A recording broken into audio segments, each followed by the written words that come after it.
Greetings, friends.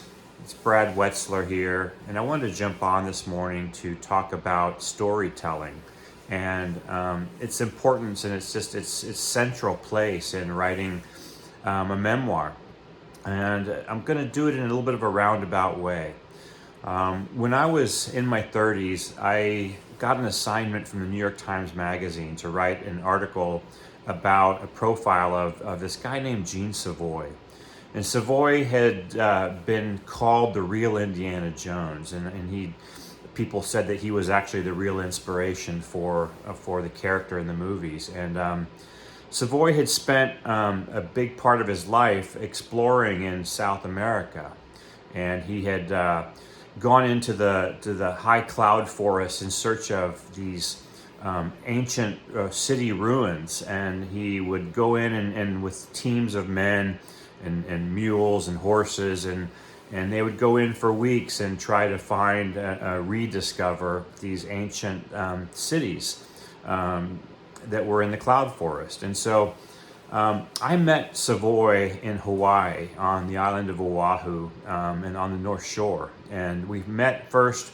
I spent a week with him, but we met first in a bar. And Savoy was a raconteur and probably a heavy drinker. And so when I arrived, we sat down and we spent the afternoon talking, and he was telling stories. Well, he told a story about a time when he and his team found themselves lost in the jungle. And I'm actually going to read just a little bit from my memoir, Into the Soul of the World. And 'cause I talk about Gene Savoy in here. My with him were fascinating, strange, and often sad. He was a heavy drinker and a raconteur. He was an original. I spoke with him often with a coterie of beautiful blonde women in swimsuits. One story I never forgot. He told me that while exploring in the cloud forests of Peru, he and his support team became lost in the jungle. Each day they hacked their way with machetes further into the jungle in search of a lost pre-Incan city. Each day the jungle seemed to grow back, covering up their route, back out to civilization. After weeks of this, they were disoriented, utterly lost. One morning, while Savoy was in his tent looking at maps, he heard a sound like a bell ring out, and as he told it, his ears perked up. He ran out of his tent to find the source of the sound. One of his men raised his hand. Savoy grabbed his machete and hacked at the vegetation where the man had been working. Ring. Savoy hacked harder. Ring, ring. Savoy stopped and cleared away vines with his hands. A shiny gray stone appeared underneath, and then another, and then another. He ordered his team to continue clearing away the vegetation. By midday, out of the dense jungle, an ancient Incan road emerged. As I sat listening to Savoy, I was still confused about where the story was going.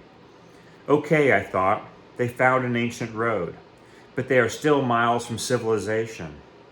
Savoy must have seen the puzzled look on my face. He grabbed my hand and looked into my eyes. Mr. Bradley, a road. Don't you get it? But it was still in the middle of nowhere, I said.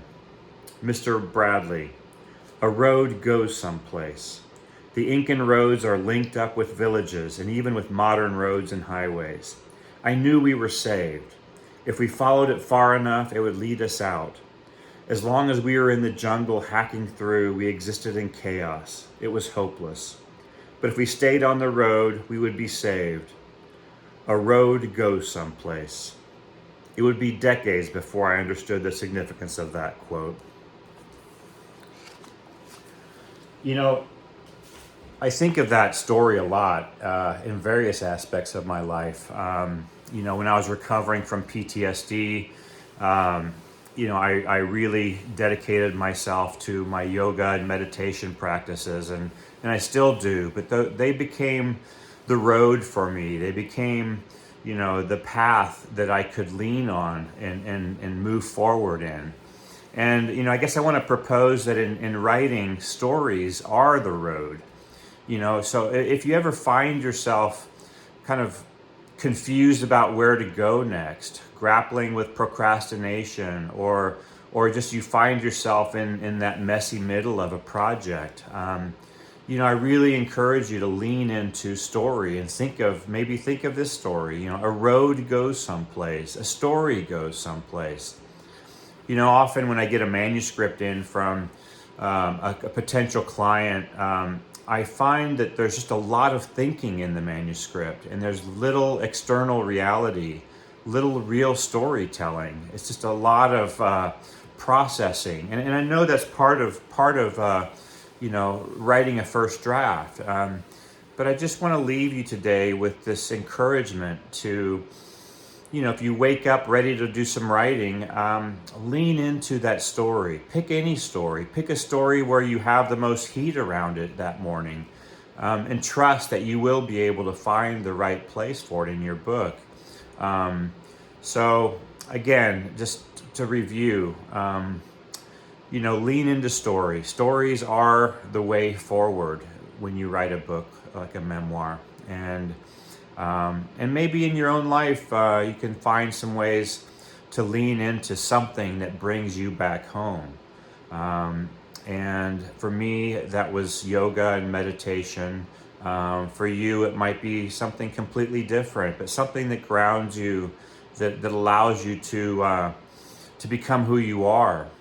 I sometimes think of a story as giving us structure. Like the way a garden. When we create a garden, we create a form, we create limitations in which we can plant plants, and they can flourish and they can come up and create a sense of beauty, but that happened because of the structure you created in the garden. And again, I think a story is like that. Well, I'll pause here. I hope you have a great day.